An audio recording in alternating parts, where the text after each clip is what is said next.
nitong nagdaang Ondas. Kamusta yung naging eto ba first time mo ba to na makaband sila after a while? Kamusta? How was it? Second time. Second Actually, time. Sikretong umuwi ako ng probinsya nun eh. Kasi gusto kong dumalaw sa tito ko, sa mga kaibigan ko. So ayun, mabilis lang. Bumalik din agad ako dito. So solid na rin. Kamusta? Kamusta yung naging bonding mo with your mga tito? And of course, yung mga barkada mo na syempre, talagang super proud sila ngayon sa'yo. Kamusta yan? Masaya at nakakagulat ho. Ayun, masaya at nakakagulat kasi hindi ko in-expect na gano'n na yung parang nagtingin nila sa akin. Na nag-PBB lang naman ako, bakit ganyan kayo? Super na starstruck na din ba? Na starstruck na sila sa'yo na parang grabe. So kumbaga, ang dami na nagpapa-picture and all that. JM, nag-sync in na ba lahat sa'yo? All this success, mga blessings na dumarating? Somehow ho, pero hindi pa ho ganun kabuo ba? May ganung gulat pa rin ho sa akin. Normal na tao lang naman ho.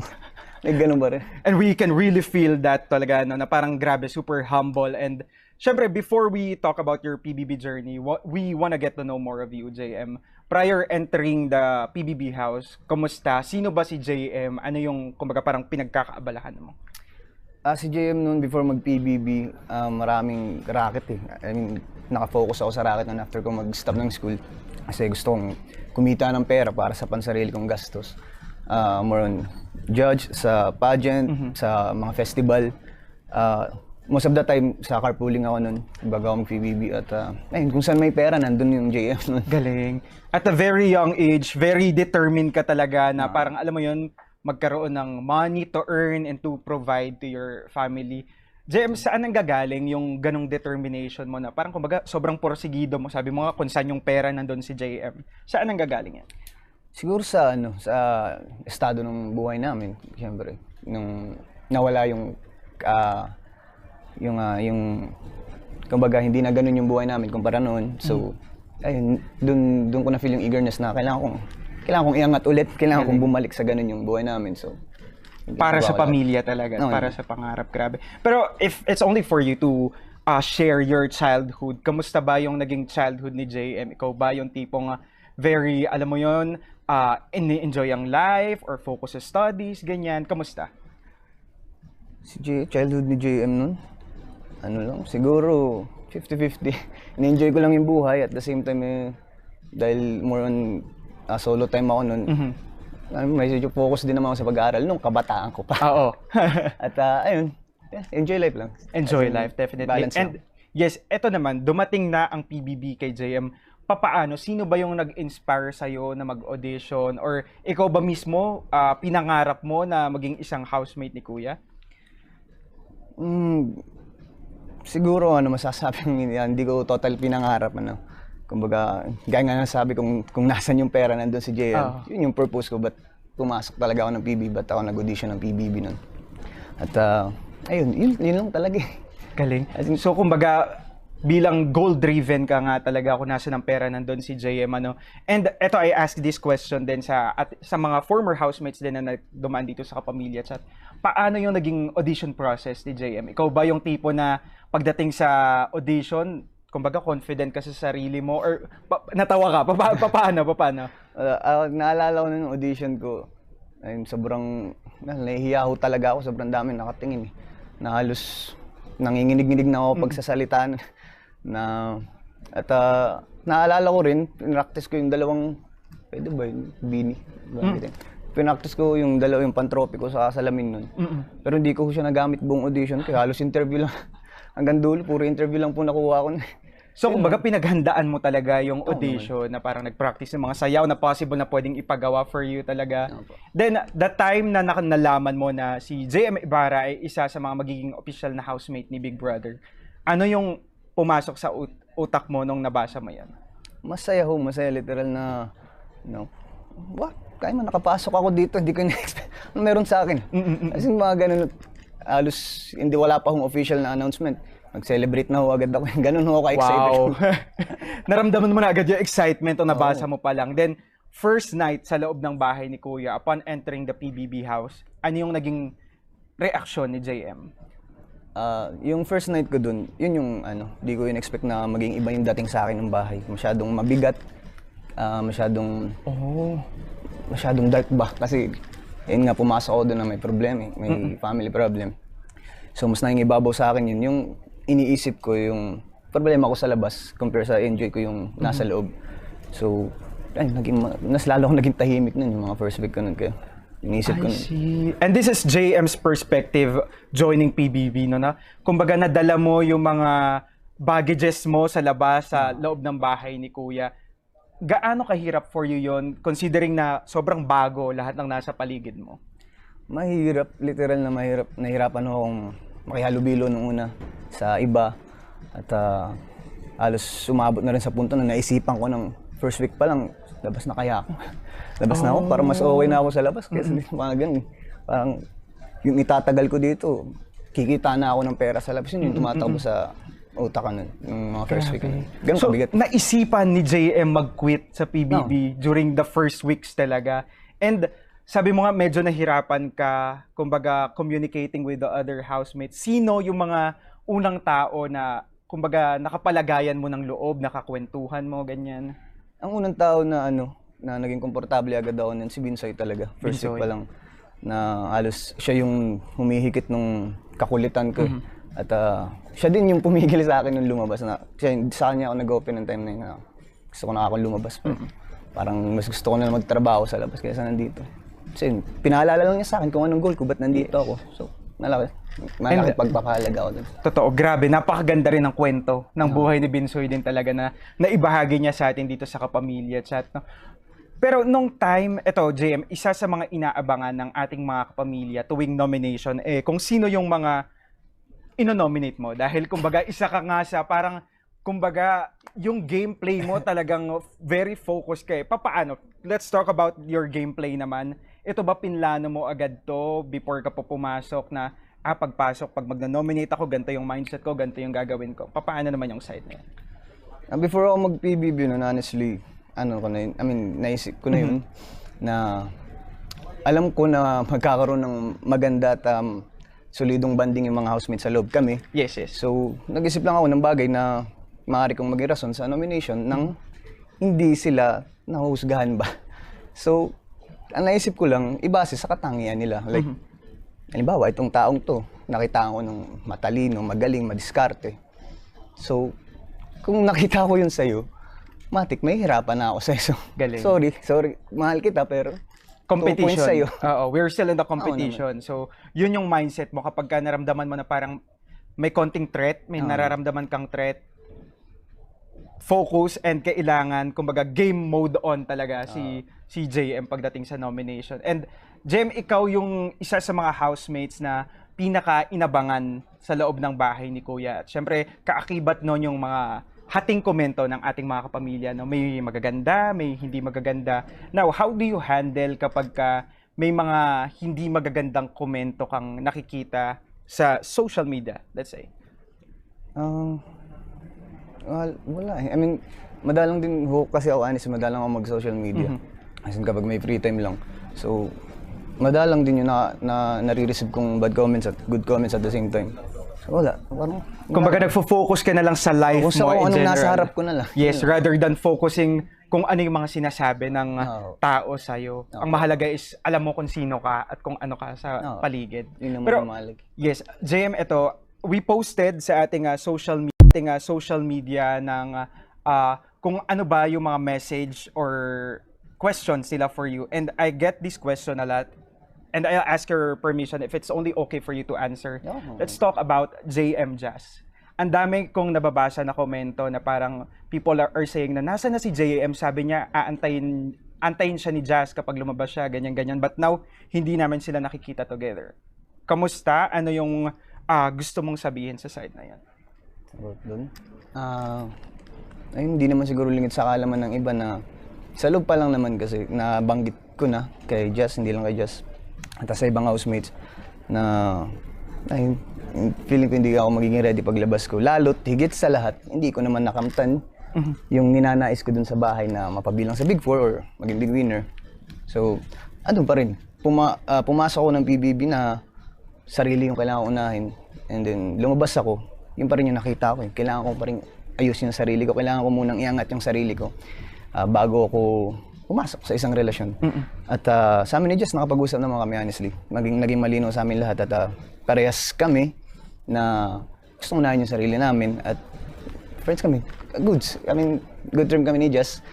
At ayun, hindi ko lang maintindihan bakit kailangan i-bash yung babae. Wala naman, napakabuting tao, napakabuting babae nun. At ayun lang, hindi ko lang maintindihan bakit sa kanya napupunta lahat ng galaw ko. Na yun. And thank you, JM, for answering that question. And I hope na linawan yung ating mga kapamilya and all the people na nagtatanong regarding the JM Jazz thing talaga. And yun nga, ang mahalaga sabi mo nakapag-usap kayo ni Jazz and malinaw sa inyo, sa isa't isa na ang priority nyo muna is yourself and of course your career talaga. No. Now, if may message ka kay Jazz, JM, ano yung gusto mong sabihin sa kanya? Okay, Jess. Message nga. May message siya lang, no? Ayun, Jess, ayun, pagbutihin mo lang. Focus ka sa goal. Yun lang. Keep going talaga. Keep going. JM, nabanggit mo kanina na kumbaga nakaramdam ka ng pagkabigo nung hindi ka napabilang sa Big Four ng PBB Gen 11. During that nomination night, the eviction night, grabe, you are really close to the Big Four talaga. Ano yung naging reaction mo, naging impression mo nung nalaman mo na nag-sink in sa'yo na, wait, parang game over na ako dito? Siguro yung buong linggo na yun before yung before yung eviction ko, doon ko na feel na baka nga time ko na kasi naging kampante na ako nun na nakausap ko mama ko ng personal, nakausap ko yung airpot ko. So, tapos nanalo pa ako ng 100k kahit sabihin maliit na bagay pero malaki na sa akin yun. So, para doon ko na feel na okay na ako, feel ko ako na to. Yung mga ganun, kahit may panghihinayang masaya pa rin ako lumabas na. Galing. Naramdaman mo yung contentment na masaya na ako dito, masaya ako sa kung ano yung naabot ko sa loob ng bahay ni Kuya. JM, if you were to describe your journey sa loob ng bahay ni Kuya, paano mo i-describe ito? Journey ko sa loob ng bahay siguro. Ups and downs eh. Oo. As in, may mababa, may mataas, may malungkot, may masaya. Pero pakiramdam ko mas marami yung happiness na feel ko dun sa loob ng bahay. At yun talaga yung mahalaga, no? Yun yung mahalaga. priority natin, to be happy talaga. Pero Jay, meron ka bang mga learnings from Big Brother or sa ibang housemates na ngayong nasa outside world ka na, dinala mo ito at kumbaga parang isinapuso mo talaga? Kay Kuya marami, literal. At hanggang ngayon, ang pinakang aral na binabaon ko hanggang ngayon galing kay Kuya, yung man up talaga. Literal na sinabi sa ni Kuya, man up. At malaking tulong sa akin yung man up na yun sa lahat ng bagay, sa magiging open ko, sa tapang, syempre, as lalaki. At halos sa lahat ng bagay, applicable yung man up na nakuha ko kay Kuya. Yeah, man up. Here I go. And eto na nga, man up definitely, no? Pero JM, eto, last week nakasama namin dito sa Kapamilya Chat yung ibang mga housemates, of course the Big Four and si Fiang. And sabi niya when I asked her na parang kung sino yung mga taong na sandalan niya kapag during her downtimes, nabanggit ka niya. And can we play the video? Panoorin natin to. Ayun, no? Pero Fiang, yun nga, sabi ko nga parang naging open book na talaga yung story mo, no? Kumbaga through ups and downs mo talaga na witness naming lahat and the housemates talaga. Para sa'yo, sino yung mga taong nasandalan mo during your down moments Parang talaga? alam ko na yung tanong na yan General question. General question talaga. Sige, sino-sino sila? Sino-sino? Syempre, number 1, JM. JM. Kasi nga, and sa kanya comfortable. Sobrang comfortable ko talaga sa kanya. And pangalawa, Bensoy, Dongpat. Silang tatlo ang aking top 3. So, isa si JM po mga kapamilya sa kinoconsider ng ating big winner na si Fiang sa mga kanyang nasasandalan during her downtimes. Reaksyon ni JM? Ay, nanginig talaga na. Ano masasabi mo, bro? Masaya. Bakit parang iba yung ngiti niya nung nandun na pala? Pero, kamusta? Reaction? Appreciated na nakita niya ako sa ganung bagay. Ewan! Pero JM, ikaw ba, do you feel the same kay Fiang na kapag may mga problema ka, isa rin ba siya sa mga Oo naman. taong nasasandalan mo? Oo naman, every time na nagka-problema ako dun sa loob ng bahay, nandiyan si Fiang, si Binsoy. Most of the time si Fiang. At hindi lang every time na nagkaka-problema ako eh. Minsan, kahit neutral yung feelings ko, napapasaya pa nung above na eh. Andun talaga siya. Andun talaga She's siya. always present talaga Oo sa naman. mga ganaps. Ano sa tingin mo yung nakita mo kay Fiang bilang kaibigan na parang grabe, naramdaman ko na parang pwede akong maging vulnerable sa taong to? Siguro yung care niya. Saka pinakang first time na na-feel ko yun sa pananatili ko dun sa bahay nung birthday ko.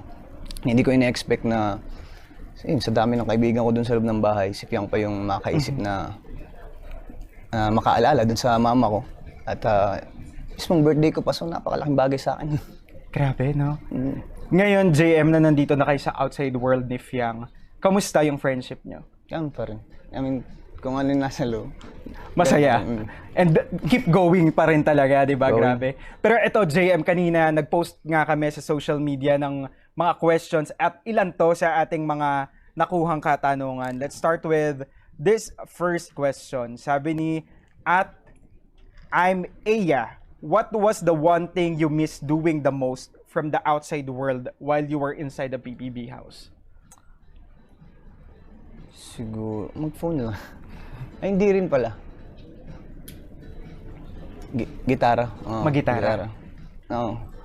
Kasi madalas akong mag-gitara kaysa mag-phone nung nasa labas ako nun. Nakapag-gitara naman ako dun sa loob ng bahay, pero parang halos 2 beses lang ata eh. Yan.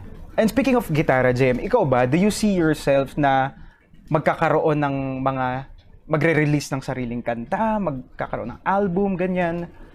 Ako? Yeah. Boses ko. Singing-wise? Hindi ko sigurado eh. I mean, di pa ako ganun ka-confident pagdating sa boses ko. But maybe in the future, for sure, no? Maybe sana. Yes.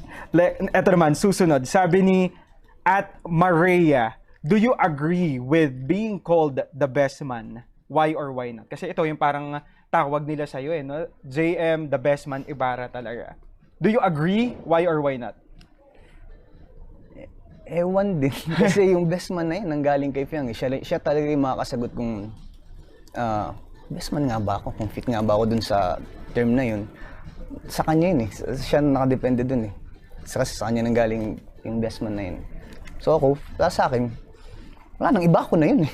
Pero ano sa tingin mo, JM, yung papaano nag-end up si Fiang saying na ikaw ay best man?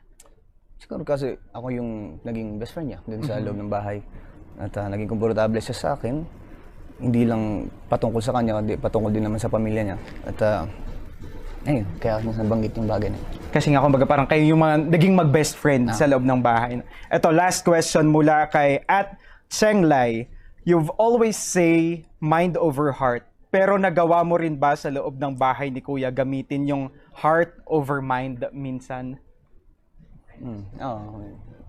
Minsan natalo na ng puso yung utak ko eh. Paano mo hinandle yung mga ganong pagkakataon na natalo ito? Wala. Iniyak ko na lang. Ano lang eh. Pero minsan yun na lang talaga kapag feeling mo super down ka na, natatalo ka, it's really nice to release na lang talaga sa pag-iyak ng mga yung emosyon talaga, paglabas ng iyong emosyon. Pero yun na nga, Jem, ilan lang yan sa mga magagandang katanungan na pinadala ng ating mga kapamilya and of course ng iyong mga supporters. And maraming salamat mga kapamilya for sending in your questions. Pero hindi pa tayo dito natatapos. JM, now that nandito ka na sa outside world, ano ba ang dapat namin abangan sa'yo? Ikaw ba, let's say, are you ready to be part of a teleserye or a movie, ganyan? Ano yung pangarap ni JM naman? Dito sa industriyang dito sa industriyang to, marami akong pangarap pero yung pinaka gusto kong maging multi-award doctor talaga. Wow. Dito. Pangarap. Yung Pangarap. pinapangarap ko dito at siyempre gagawin ko lahat para makuha yung ganung bagay. Of course. Andun na yung mindset mo ngayon, no, na pagtupad naman ng mga susunod pang pangarap. Growing up, sino yung mga kapamilya actors, JM, na talagang nilulook up mo na, let's say, talagang idol mo pagdating sa actingan? Actingan. Siyempre nandiyan Piolo, yung Pascual. papa. Si John Lloyd ho. John Lloyd Cruz. Of course. The one and only Joshua Garcia, matik na yan. At yan to. Romnick Sarmenta. Wow. Marami. Ilan lang yan sa mga napakamauhusay na aktor talaga natin. Pero, dream or celebrity crush ni JM, sino ito? Kapamilya celebrity crush. Catherine, syempre. Catherine Bernardo. Noon pa man. Ibang klase na ho.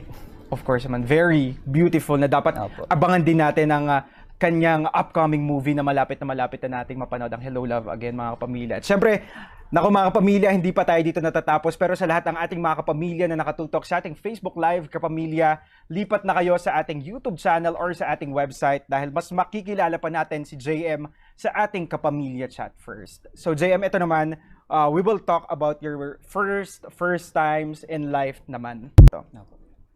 Ano yung pinakaunang recipe na na-master mo sa kitchen? Siguro yung recipe ng adobo. Yung Adobo? madali. Opo. Totoo din naman talaga. Toyo lang talaga. Talagang... Pero ikaw ba? Ikaw ba yung tipo talagang since before pa, nagluluto ka pa? Nagluluto ho ako pero hindi ko talaga hilig yung magluluto. Hilig ko kumain noon. Pagka kumbaga walang magluluto for you, you can definitely cook for Yeah, yourself opo. naman talaga. So adobo. Next, ito naman. First time na na-in love si JM, ilang taon ka nito? Ilang taon nga ba ako nun? 12 anyos ho ata ako, 13, mga ganyan. Ito yung mga puppy love Puppy pa love, talaga, puppy love. no? Grabe. Opo. Kung na-in love, syempre may na-heartbroken din naman. Let's say, whether sa career, sa love life, sa studies, ilang taon, yung talagang naramdaman mo na parang super disappointed ka talaga sa mga nangyayari. Siguro, 19 years old, 2019. Ano ito? Sa love life. And now that you are really happy naman and naman. very blessed naman sa mga nangyayari talaga. Next, ito naman. Kailan naman yung first time na naramdaman mong sobrang proud ka sa sarili mo? 2018. Siguro before ako graduate ng senior high nun, yun yung pinaka-proud ko sa sarili ko. Why? Kasi nung time na yun, yun yung time na nag-NSPC ako ng TV broadcasting. Yun yung pinakang biggest achievement ko that time. And JM, may mga napapanood akong clips online na parang you are into newscasting, ganyan. Ikaw ba, do you still see yourself doing that? And let's say, na magkaroon ng opportunity, ganyan. Do you still see yourself doing that? Oo naman.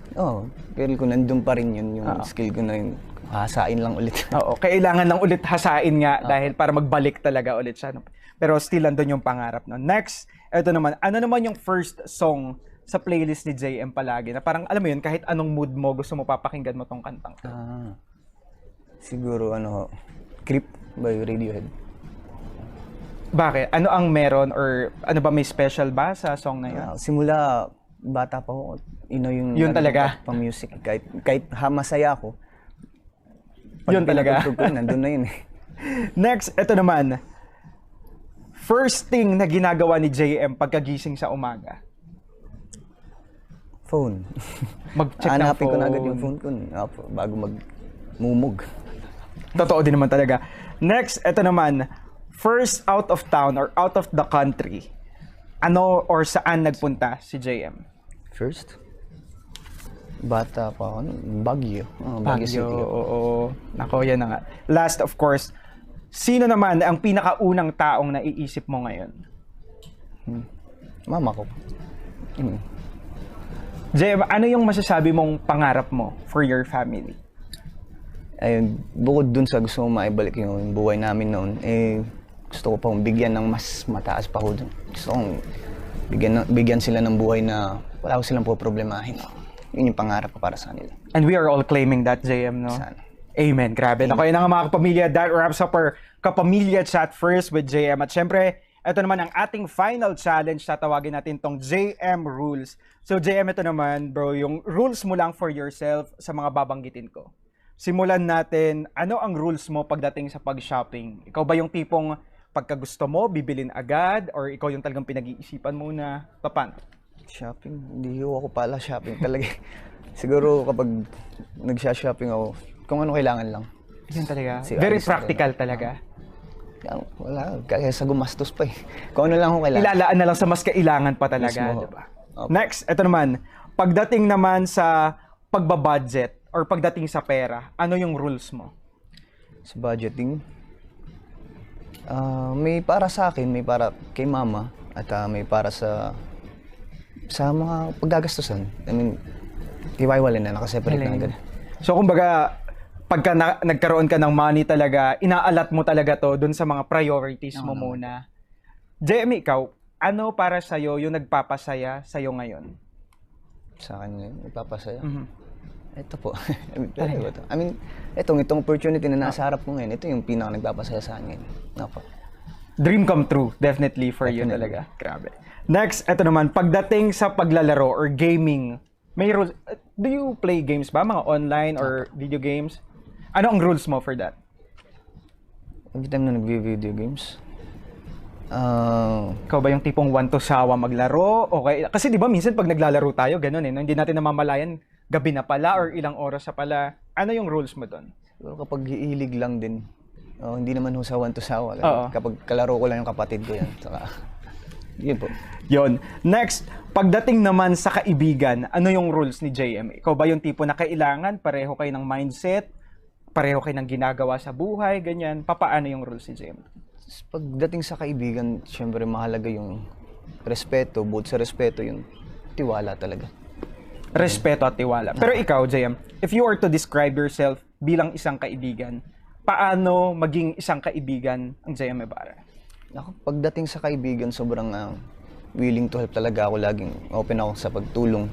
At ayun, every time na may kaibigan akong nadadown, hindi ako napapakali. I mean, hindi ako komportable ng nakikita silang ganun. So masaya sila. Ganun. Grabe na. Very selfless, no? Pero, Jem, kanina, no, naalala ko na bigla, na-mention mo nga na nung pumasok ka ng bahay ni Kuya, you still have baggages na dinala, yung mga problems mo sa outside world. Ngayon, what do you do para, kumbaga, mawala na yung mga ganong iniisip mo na mag-focus na lang sa greater things talaga? Ayun, pinoproseso ko kasi step by step yung para malutas yung mga problema kong yun eh. Sa ngayon, habang nandito ako sa kung anong nasa harap ko, at habang tinatakot ang opportunity na to, at the same time, step by step, nilulutas ko yung mga problema ko. Sa akin na yun. Step by step talaga, no? Process naman to. Hindi naman yung tipong, totoo, hindi yung tipong, gusto ko, okay na ako. Hindi siya ganun talaga, definitely. No?